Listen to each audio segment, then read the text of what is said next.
Correct. That's great. And I believe I am the facilitator today. So I just wanted to welcome everyone to the Clean Call and acknowledge I'm here on Wasonic traditional and ancestral territory. Many of you are in different locations. Today we're doing an informal discussion. So different things that folks might want to bring up. We might want to start with announcements and then kind of go from there. So if anybody has announcements they want to share. Go for it, Katie.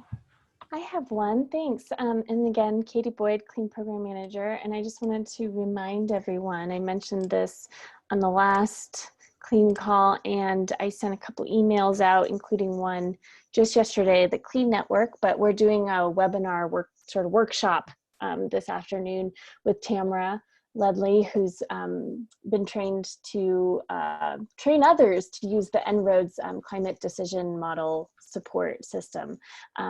So she's doing a training for folks who are interested in utilizing the En-ROADS decision support model this afternoon, specifically geared towards educators. So if anybody is interested, there's more information about that webinar. It's at 2 o'clock Mountain Time today, 4 o'clock Eastern. She said it's not something that the state. And I wanted to, if folks aren't already aware, just sort of rename that the National Action for Climate Empowerment dialogues are ongoing right now. So I'll stick the Eventbrite into the chat window if folks haven't seen it already. They launched last week on Thursday, or well, it was a busy week. I think it was Thursday. So, and the first dialogue portion was run yesterday, and then the second dialogue is this Thursday, and there will be 2 next week as well. So, and they're collecting information to build towards a framework for action for climate empowerment for the US plan. So we can hopefully inform that if they're, regardless actually, of what government shifts there may or may not be. So. Don't say that, Deb. Yes, I don't want to jinx us by saying when there's new government or anything. So keep that apolitical, because it should be apolitical. Yeah. So, yeah. Thank you. I have a question there's lots of good brains here that have done a lot of outreach into communities. And so we are trying to reach into maybe homeschooling networks through some of our work, and just seeing how we can support virtual learning in Clean. And, you know, as you all know, we have multiple different projects. So we talked in our group meeting yesterday, what are ways to support teachers and parents in an effective way? And I just I'm wondering, I know this is not very Clean focused, but a more general, how can we support? I'm just wondering if you have good ideas or strategies, something we could partner. Are you looking for partnerships, Anna, like partners, or like strategies for engaging in virtual learning? All of the above. I think we feel like there's a need out there, and we both don't really know exactly what the need is, but also it would be great to not duplicate efforts and figure out how we can work together to do this work.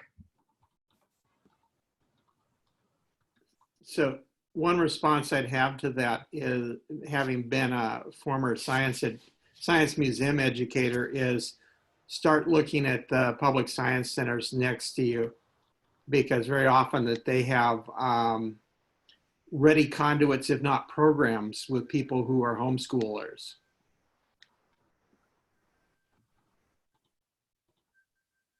I feel like they got money now. And in Colorado, I put the AAPS, the Rural Public Schools Options Network, on there. They're the ones that are organizing a lot of the sort of affiliated school home-based homeschooling programs in Colorado. I worked for them for a couple of years. And they will definitely know the bigger networks of homeschooling folks, so reaching out to them is really good. We also produce 2 different sets of resources, or they're sort of overlapping resources, through our collaborations with the Council of State Science Supervisors. And by we, I really mean the Council of State Science Supervisors, and we were like one of the many people involved in it.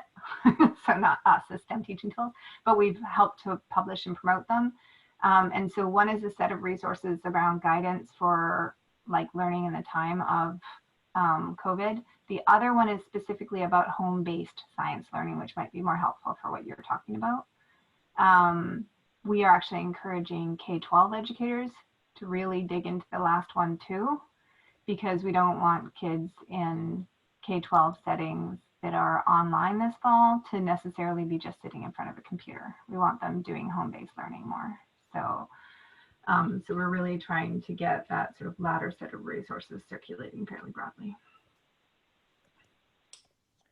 Those are great connections here, Deb. I'm just looking at the pages. That's exactly the type of things I was looking for and seeing. And those are pretty deep in terms of like the deep and broad, like the people who contributed to them are like educational leaders from all the different states. So they're really helpful that way. They've kind of taken into account lots of different contexts. You know, there's something else though that I wanted to bring up. Oh, have you seen the Brookings report about, what is it called? COVID slide? Anybody seen that? Oh, I wanted to bring that to everyone's attention because it's discourse that I find really problematic, but it's subtle. so I think so. Anyway, let's just finish this tangent and I'll try and look up what I'm looking for here. For something specific, I noticed last week some people joined the Climate and Energy Connections teacher training who were parents who wanted to homeschool their kids, and they got hooked into renewable energy through the KidWind project. So that might be a hook, is engaging in some project-based learning like KidWind. And then along with that, these parents got really excited about Globe and doing Globe Observer or just becoming Globe trained and doing observations in their backyard. Yeah, community science is a great way to engage folks with science at home. That informal science report that came out from the National Academies, I can't remember what it was called, Learning Through Citizen Learning in Science. informal environment. That's it. That one is really helpful. Yeah. As a parent, as a full-time working parent, I always cringe a little bit at these opportunities. I know there's so many amazing things out there, but if I have a full-time job and I don't know how to do, you know, there's Globe, it's amazing. We have like a rain gauge, a CoCoRa's rain gauge, but I just have to work. I can't be doing observing with my kids. And so this is not I think it's just a lot of people experience this. For anyone who has the bandwidth, this is amazing, but how do we support parents like me, maybe, or others that just don't have any time? And how do we create opportunities that are maybe there for kids or for teachers to plug in that are meaningful without requiring parental support? And maybe that's just asking too much. I don't know. No, I think it's a really good point. And I think to some extent, that's not been a focus in places. I definitely agree with you. I think Globes is a good example of somewhere that does have a lot of like other support for folks, along with just sort of the app of being an observer. They also have, you know, their elementary level and other curriculum that they also put out to help support teachers using Globe. So I think there's some of that, but, you know, and I know like CoCoRa's, like Noah's done a little bit of that. You know, he has some educational materials that go along with his stuff. Again, has been geared more towards teachers, but, you know, that's something that we can kind of like try to push more of linking to the place where there are these resources instead of just the community science pieces. But I'm with you, Anna. I'm not saying that's the solution, because you still have to read through and figure out as a parent, you know, and tell your kids how to do it and things like that, and get them doing it. I don't know if that's the solution necessarily either, but just one other thought along those lines is trying to look for places that are doing educational pieces along with the science.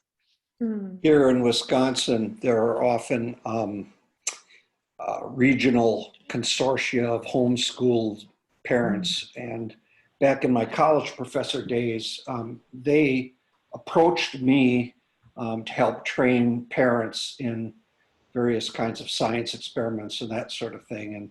And that sort of evolved into inviting groups of those students to our science labs at my college. And that was a very rewarding thing. And we called it Saturday Afternoon Science. And it was really hands-on kinds of things. We did things with some of the curriculum from AMS, and we did things from a variety of chemistry experiments. Our chemists and physicists were involved, and it really was great. I'm not sure it's the kind of thing you'd be able to do with COVID, but it was, you know, among the better things that I've done in my professorship at UW-Fox. So, And I'd just like to mention that the Globe Observer campaigns have been really family friendly. I don't know if you've checked into the current cloud challenge. There's a learning at home activity once a week. I believe it's on Thursdays, but it's about 10 minutes, does a video, goes through it, so the parent doesn't have to do the teaching, and then has a scientist present in a very kid-friendly way after that. So last week I just chimed in and watched a quick how to sample aerosols using contact paper. And then you can get a magnifying glass and actually get dice and roll the die and start counting actual aerosols that you can see. So that got kids excited, I know, and is very homeschool friendly. So we're kind of fortunate in the sense that our grandkids don't live that far away. I mean, they're literally about a mile and a half. And so we're able to connect up with them. And I'm looking at ways of, I'm contacting my granddaughter's science teacher as soon as she figures out who that is, and figuring out ways that I could supplement whatever she's experiencing. But this sort of goes to the village concept. I realize that many people don't have grandparents close at hand, but having retired folks close at hand may be an asset. And you either mask up or you're communicate via Zoom, but I think that definitely goes to the sort of village concept there.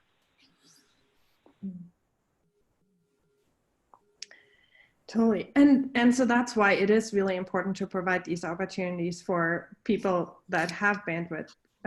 I think it's always good to just keep in mind that there's both parents and grandparents that have time and those that don't. Christy, I thought you were Colleen, but Christy, would you mind sharing the link? I know you're on the phone, so you probably don't see the chat, to the organization you just mentioned. Sure. So first, let's see. Most recently, I was talking about Globe Observer, and so just Googling that. Sorry, if someone else could share the link, that'd be great. That the first thing that'll come up, I believe, is this cloud challenge, which goes on for another couple weeks, I think, or another week or two. Mm-hmm. And the second thing is KidWind. So, and I think wind there is spelled W-Y-N-D. And I don't know if KidWind is in clean, but it's you know, kids doing a design challenge for wind turbines. Yeah, we have at least one or two of their activities around that idea designing renewable energy things in the clean collection. So yes, I do know KidWind, and I just put the link to it in the chat, and then I also found the Globe Observer link, and we'll put it in the chat as well. Yeah, so the Facebook Live is how Elena these once a did. week Thanks, things are Elena. going out on the Globe Observer, on the cloud, Community Cloud Challenge is what I think what it's called. Thank you. I missed that it was Globe. My internet cut out for a minute there, and but that's good to know. Thank you.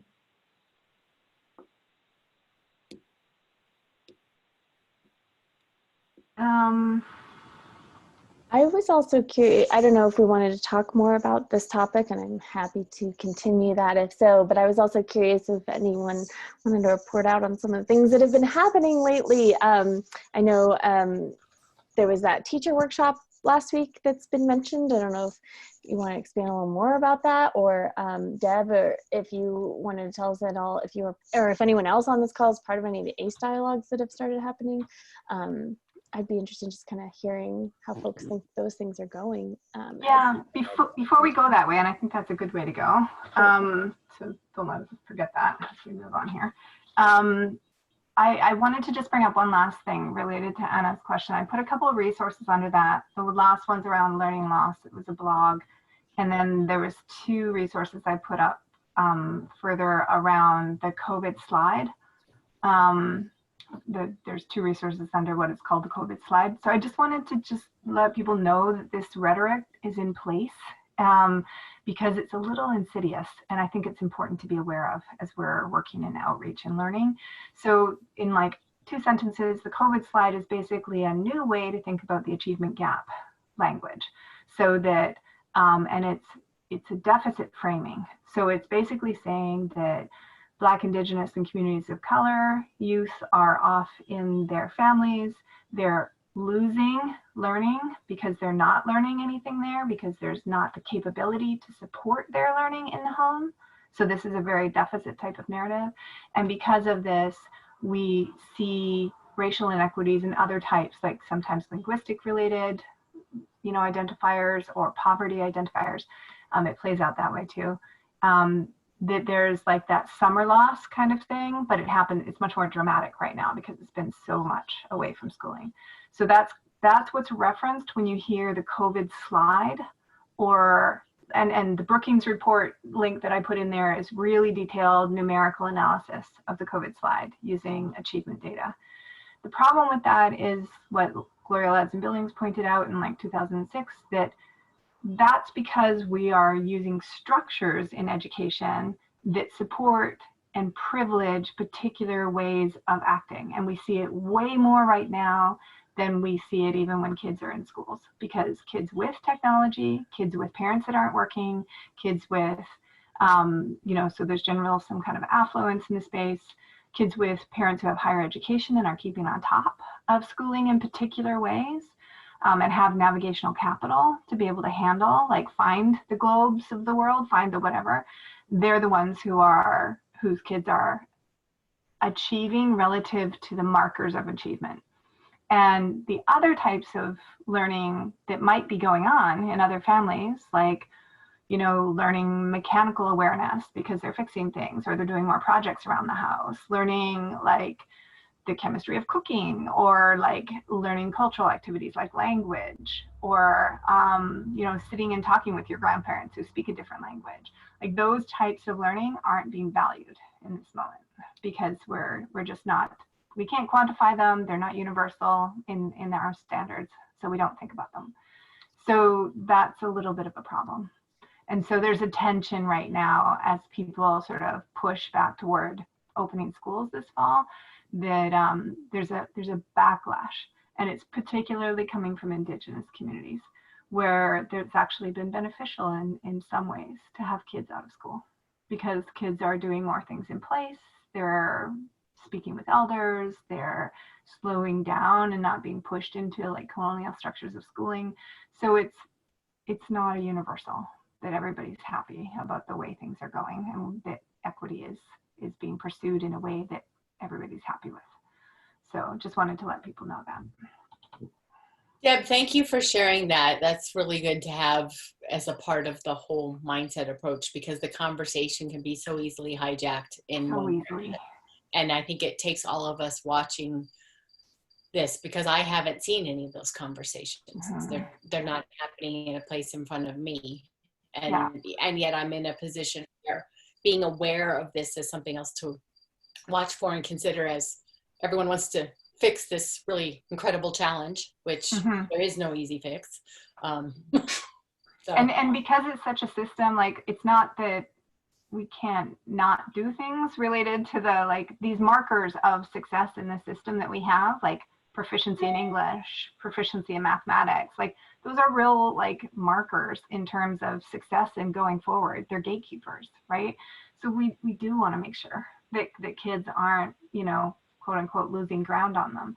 But how we do that is really a lot of the choices that we get to make right now. And why we don't value other forms of learning. Like, we know internationally, we know that being multilinguistic is actually a real benefit. But here in America, we don't necessarily give a lot of value to that. And so there's some underlying philosophical questions about the goals of our education that are being lifted by this moment. So, which is good. I think it's good that those conversations are happening. Thank you for sharing, Deb. Yeah. All right, Katie, do you want to take us off in a different direction again now? Do you have that in your head?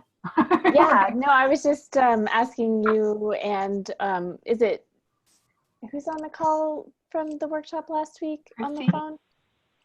Is it Christy? Patrick. That's on the call? Yeah, it's Christy. Christy, thanks. I just was like, I couldn't remember who said it was at the beginning. Yeah, I would be really interested in hearing if you had any insights or sharing, you know, just things that came out of your workshop last week. Or I guess, Wendy, wasn't your AMS education status stream workshop last week too? And then Deb, I know these A strategies have started, and there's been a couple of them which I have been driving and unable to participate. So I was just curious to kind of hear from a couple of folks on how things are going with some of the events that are happening in the last week or so. Can I ask a mechanical question before we get going? Please, Frank. Yeah. And this is for either Katie or Patrick. When you talk about these sessions being recorded and being recorded to the cloud, does that mean they're attached to the web page and they can be okay? I think that's important to delineate that, because I know that, like, the ACE were being recorded, but they're not being recorded for general consumption. Right. Yeah. Clean's always been recorded, and we put the recordings online. I mean, as much as we can. We've had a few calls where we may have stopped the recording for, you know, getting into more sensitive discussions or things like that, but, or maybe we missed one, but for the most part, they're all recorded and posted online. And Patrick and I were just talking about the cloud, because that's something that's changed with Zoom, where you can record to your local computer, or now we can record out to the cloud, and that's easier for Patrick to access it. So that's all we were saying for that. But let me put the link into the Clean Network where we put, and they're a little hidden on the page. But this is the page where all of the teleconference recordings, and so each date, there's a little thing that just says show notes, and within there, there'll be the links to the recordings. Some of them, some of the older ones that were done through GoToMeeting, you know, maybe a link to an online embedded video. Some are uploaded by us, you know, just kind of through time. It might be a little different how we've done it, but they're all there, whether you have to, and you can all watch them on the Clean website. It's just kind of where we get them. So if at any point any of us decide that we'd like to have a more sensitive discussion, we need to announce that beforehand. So we'll pause. Yeah. We'll pause. Okay, good. Yeah. And I'll keep track of that, Frank, too, because I'm aware of that too. Yeah, because it'd be nice to have that somehow prominently featured every time that you say, okay, we're about ready to start the recording, because not necessarily all of us will remember it or know it. That's a good point, Frank, especially new folks on the call. So that's a really good reminder. Patrick, can you help me with that, where maybe at the beginning of the call, whichever of us ends up recording, maybe we'll just say a little extra blurb about where you can find those recordings, and that we don't have to if something becomes sensitive or something like that. Okay.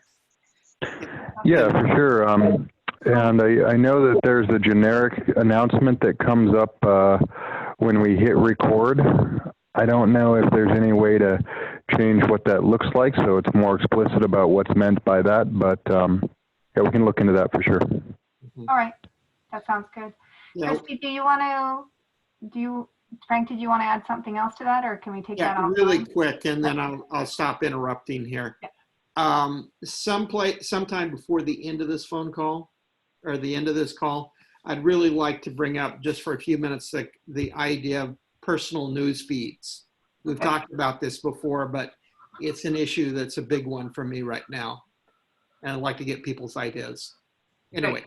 I got it. Go for it. So we're going to do, Christy, if you want to update us on the workshops you've been involved with first, and then we'll do Wendy, and I can do a couple of brief ones on the ones I've been involved with, and then we'll come back to Frank's. Thank you. Awesome. Thank you. So first of all, I want to thank Deb for bringing up this kind of mindset issue about how people are framing this access to various remote learning. This happened last week where I had interviewed some elders in Kongiganac, Alaska. I had interviewed them 2 weeks ago. So this community has wind turbines, and the wind power is about 70% of the village. And then what they do is it's a wind diesel system, and the diesel waste fuel they collect, and they also have a generator that can burn waste fuel. Right now they can't collect enough waste fuel because of COVID. They can't travel to the other villages to get their waste fuel. And then the other thing that this community is doing is using the waste heat from their generators to completely power the laundromat. So they have a small laundromat completely from waste heat. So it's not just, exhausted. And I recorded a interview that they wanted to have in the multi-purpose room, which is the only place that they could get people to sit social distanced and put a laptop. The sound quality was poor, but this was the best that we could do. And so I recorded that and I shared it last week. And a teacher who joined from the lower 48 said, commented about the poor sound quality, and it would have been much better if we had done it this way and that way. And one thing that came out is that one of the elders is also a principal, assistant principal, and also a teacher who's translated the entire science curriculum into Yupik. But this person doesn't have a computer for his family because, it's not needed. The learning that happens at home is the traditional learning, and that is the first learning that should happen at home, is passing on the traditions of the culture. And so just this Western model mindset, this colonial mindset came out in our training last week about how things should be better. We should send them all the technology that can do these recordings better. And instead of the actual message of, wow, this community is so forward thinking about, renewable energy, about taking care, forward thinking about 3 generations back, 3 generations forward, and the current generation. That wasn't the message that some of the teachers got.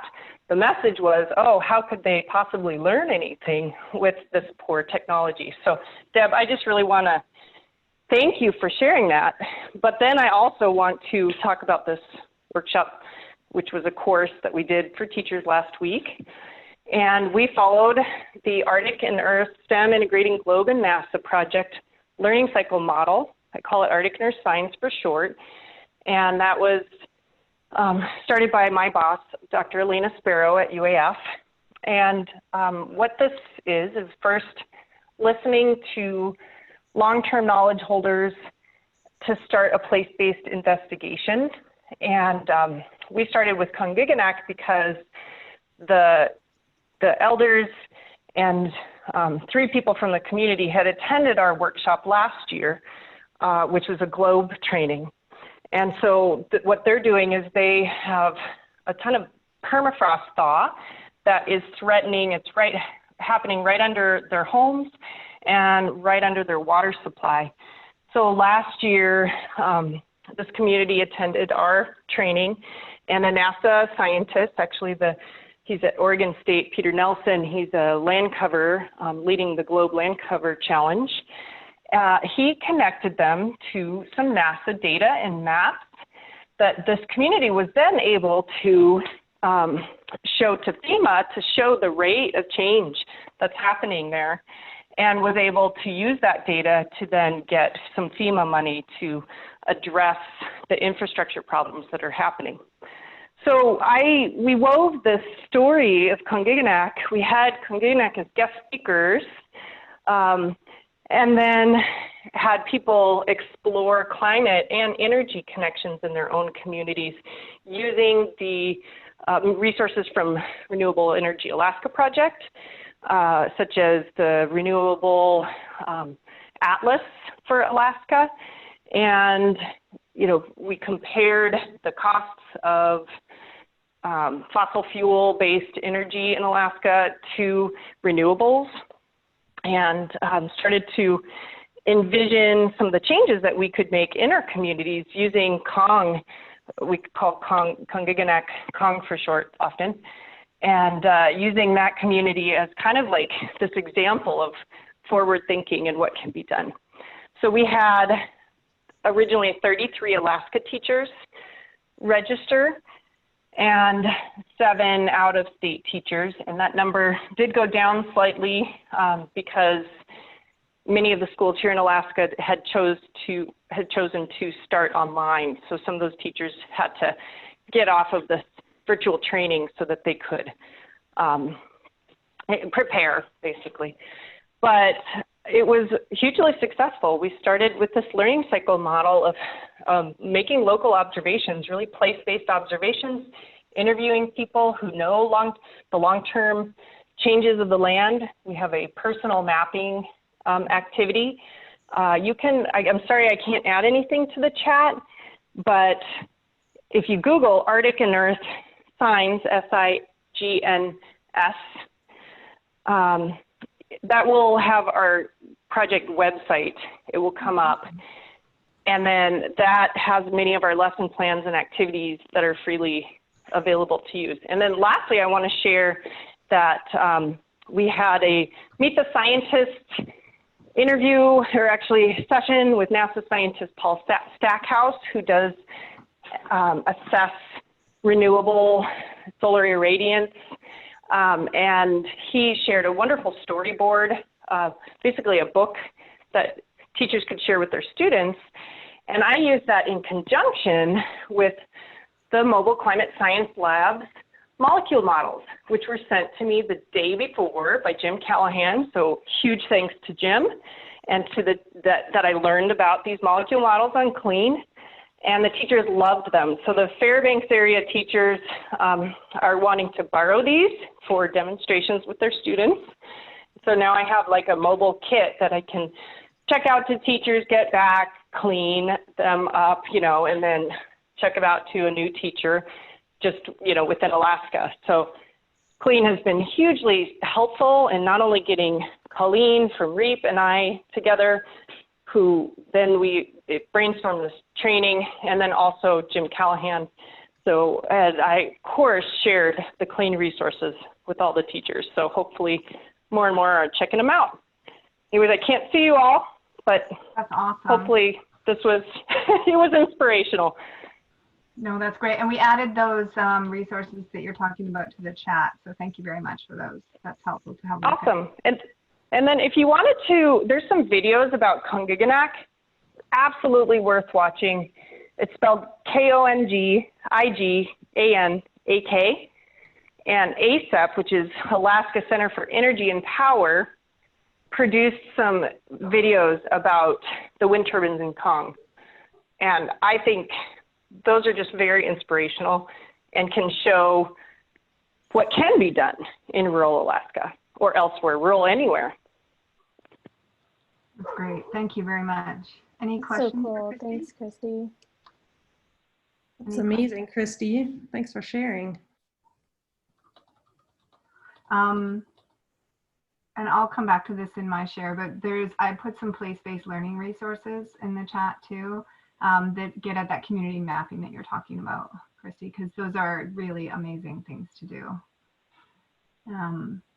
Wendy, do you want to share?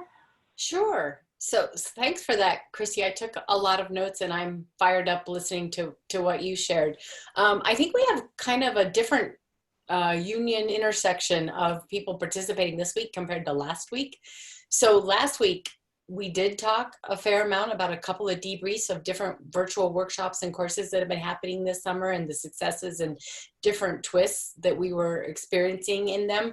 And Frank Neapold picked up on that and was wondering how we as a community can capture and learn how workshops and courses may be different, more equitably accessible in the future of what have we learned in the COVID era, and was suggesting that maybe we even have an ACE listening session specifically on that in September. So we started this what have we learned from taking everything virtual conversation last week. I shared that in our Project Atmosphere course, which was now 2 weeks ago, it's normally well, in the beginning it was 2 weeks in person forever. And then 3 years ago, we took it to 5 weeks online, 1 week in person because of budget forcing our hand there. And that left us very well prepared to go 100% virtual this summer with that course. We did that.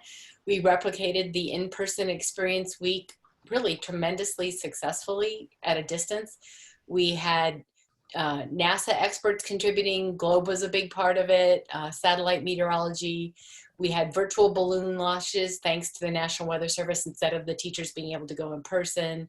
We had the director of the National Weather Service spend hours with the teachers the same way he always does. It was just through virtual technology. Tours of the Aviation Weather Center. I mean, we had 25 engaged teachers that were simultaneously figuring out what they're facing in the classroom as early as the week following the course, and it was changing on them during the course. But these amazing committed educators participated, engaged, and I would say the biggest difference we found, besides how much work it was for us, which I already knew because I've taught online 100% before and it's incredibly demanding. But besides that, we saw a different kind of community bonding happening between the teachers. Our biggest challenge was, were we going to be able to create that sense of community among the teachers themselves? It's one thing for us to connect with them on the content we're sharing, but that's another really important outcome for all of us.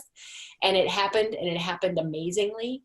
They bonded so well that it was called out by some of our guest speakers, being impressed by how well they were bonded already in the virtual environment. And we had different kinds of outcomes that emerged before our synchronous time was over. Usually when people come to a in-person PD, I think there's a mindset you come with where you're like, yeah, I've been doing some stuff online and I'll go back and finish my stuff online. But this is a self-contained thing. We're going to be here together. I might make a friend or two and I'm going to have my PD.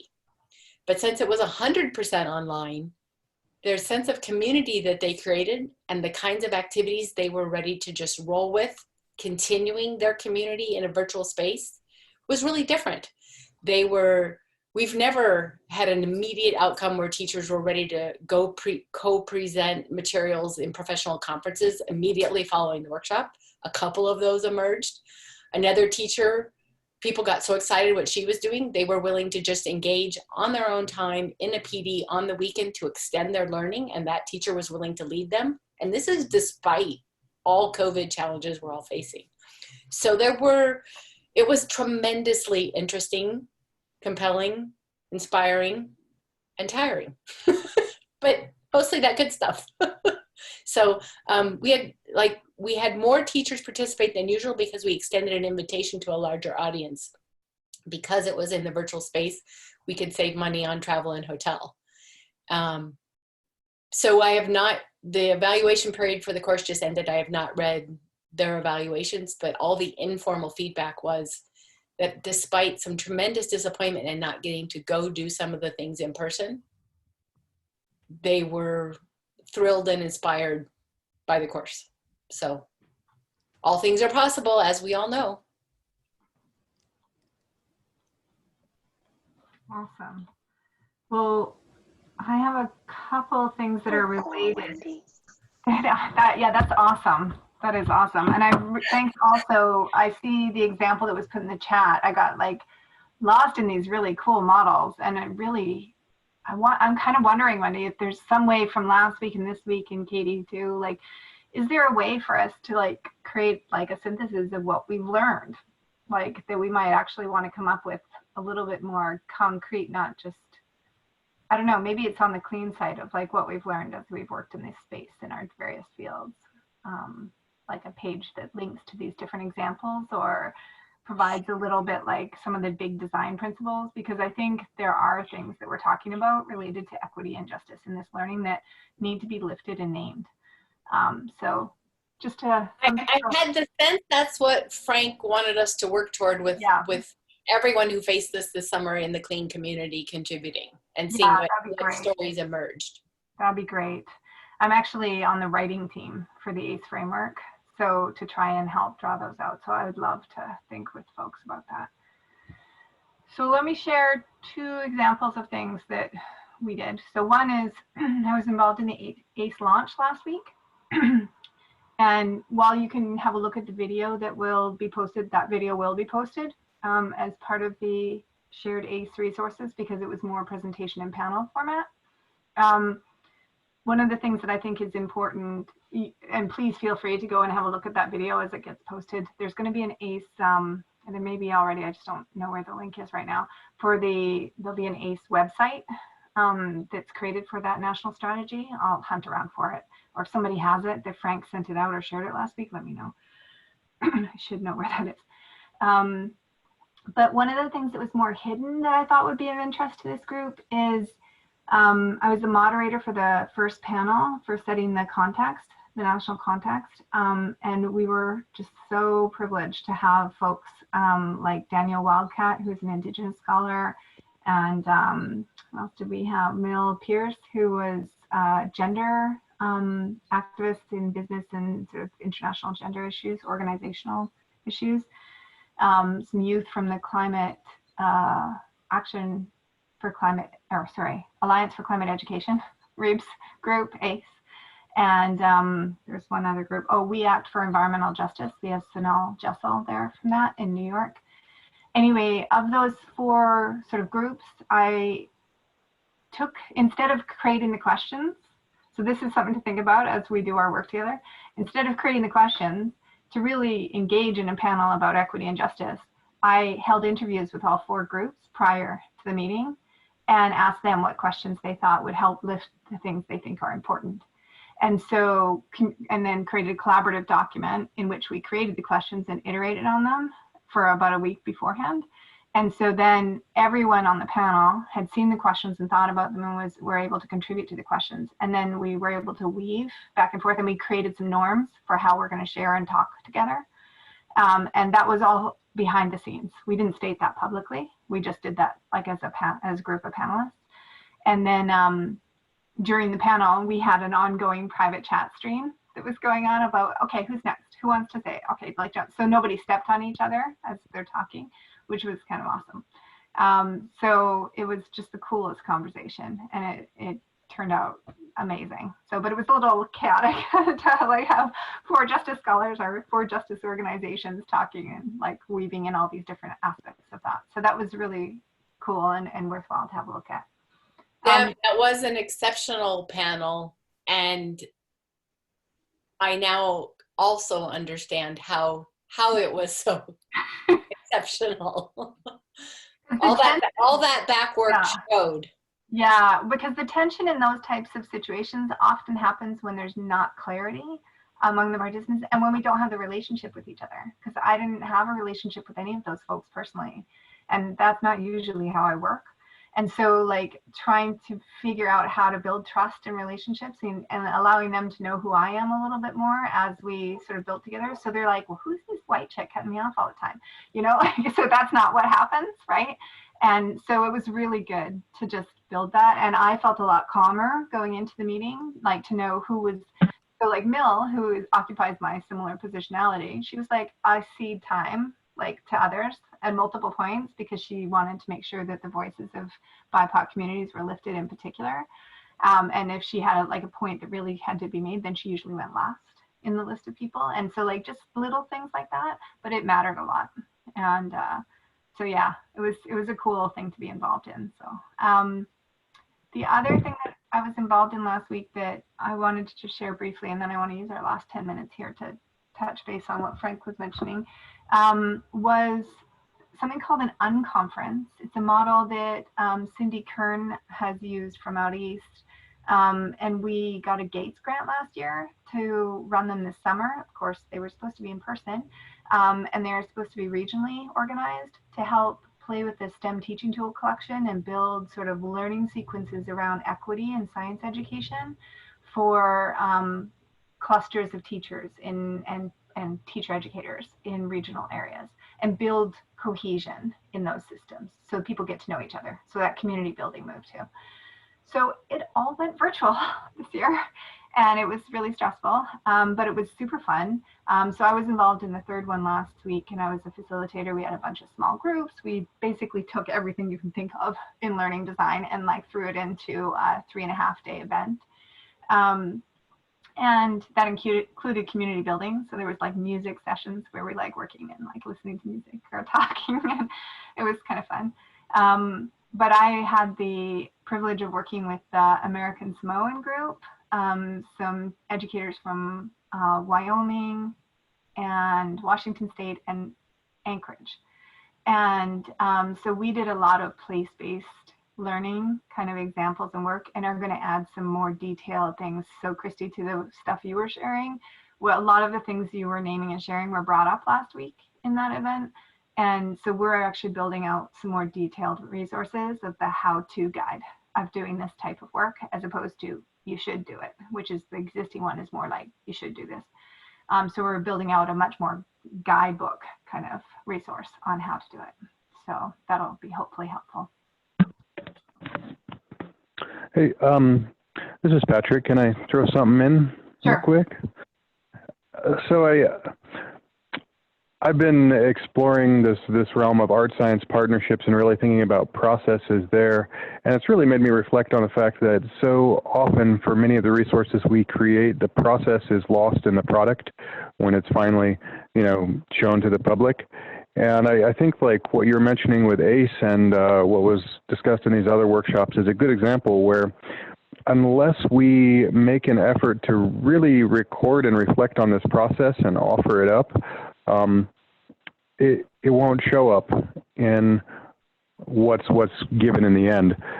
So I'm wondering if there's a way that we can focus on that, record that. I don't know. I just think it'd be nice not to lose those ways of doing this.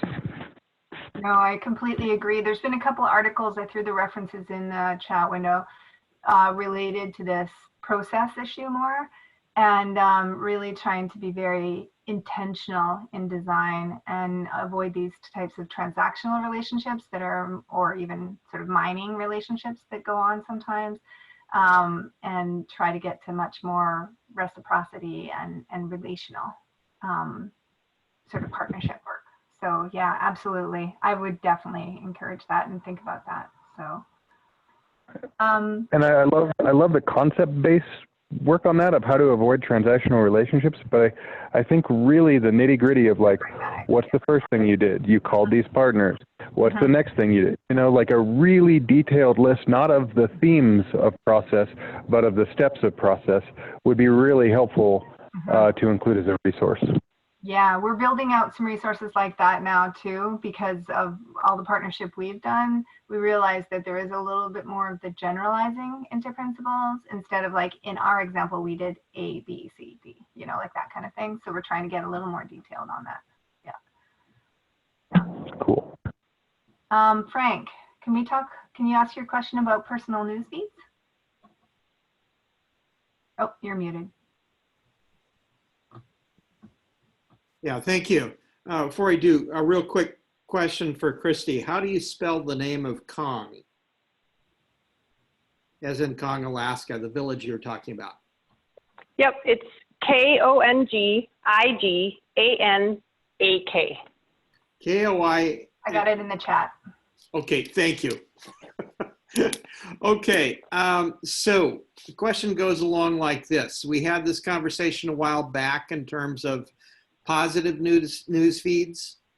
However, I'm looking more generally because I'm finding that an activity I'm engaged in right now is doing a fair amount of unsubscribing to news feeds because A, I'm getting a lot, and B, it's headlines. And it's headlines that I feel like to a certain extent are like pulling the puppet strings. And even though it may be from organizations I agree with, it still feels like puppet strings. And so one of the things I'm wondering that I'd like to hear from people is how you deal with getting your news. I mean, just a real quick thumbnail here. My news tends to come from New York Times, Washington Post, Oregon Public Broadcasting, and Clean and US Can, as well as the Democratic National Convention or Committee, and get an awful lot of those. And sometimes I don't always feel like I'm getting news. So what do folks do? How do you limit yourselves? Where do you turn to? Can I jump in and just ask you to unpack? I have a pretty good idea what you mean, and I think we all do, of this puppet string scenario you suggest. But I'm wondering if you could take a minute to explain what are good examples of that and what you mean, and what news that doesn't do that looks like for you. Okay, well, I'm going to grab the what's it, Blue Action or some of the Democratic related stuff I get. And it's like, last week I got a lot of information about what's happening with the post office. Right. And after a while, it's sort of like, I know that. Can we move on? Or I'll get something in regards to who's been appointed as BLM manager. And like I say, it's often some of the news, particularly through the Clean and the US Can, as well as through the Democratic publications, tends to be short little snippets getting you to either donate money or sign a petition. And I'm finding my bandwidth is being severely stretched, let alone my emotional resilience of dealing with it is being severely stretched. Yeah, I'd like to share in on that. So almost 10 years ago now, well, actually it's more like 30 years ago when it originally happened, I had a family member with a mental illness, and she passed away almost 10 years ago now. Anyway, the particular kind of illness that she had shifted the way I deal with news completely, because it hyper focused on negativity in the news. And so then everything was tragic, and I was like, do I feel like that? Like, am I getting so inundated by things and pummeled in a way? So I shifted the way I handle news, and it's been a really liberating thing. So yeah, so instead of taking news feeds, with the exception of things like newsletters from Clean that are very dead center in my like intersection of work, I don't actually take RSS feeds or any type of other news feeds anymore. I desubscribe myself from everything because my inbox was ridiculous and I was just overwhelmed. And even just trying to find the relevant email in my inbox is getting just crazy. So I unsubscribe from everything in my inbox. And if something comes in, I immediately unsubscribe from it. And then I set a calendar invite, like in my daily routine, where I go and I search the news for specific things that I want to understand. And in those searches, so for instance, maybe I'm trying to understand like who's talking about blue carbon, or whatever, like then I go and search on like very defined terms, and that usually will take me about half an hour. Like I'll go in and dig around and like root here and kind of go down different rabbit holes, but I'll like set aside a half an hour of time to keep up on things. And what that does is it doesn't always filter news through mainstream news agencies. Sometimes you get nonprofit like newsletters pop up that way and other types of things. And you get like local news. So sometimes I'll get like local things that wouldn't hit the national media, but those searches will generally pop them up. And then usually at the end of that, I'll look for the opposite, like problems with blue carbon, right? So I'll look for the counter evidence, because you want to, sometimes the alt-right will, like in political related issues, will have like a very different, and I want to know that message too. And so I'll intentionally look for like, what's the current sort of main rhetoric on this? And then what's the counter current that like is going on? Those are great strategies, Deb. I know we're almost out of time. I just wanted to quickly add that long before COVID, long before the deep polarization we all live with every day now, when I was a young parent, the thing I had always done as a young adult and an adult was watch the evening news so that I was informed. And I was parenting young children, trying to bring them up in a world. And every night at bedtime, when I would watch the news and go to bed, the news was convincing me there was no hope, the world was awful. And this was 28 years ago. And I had the aha moment that I was done with TV news convincing me the world was hopeless.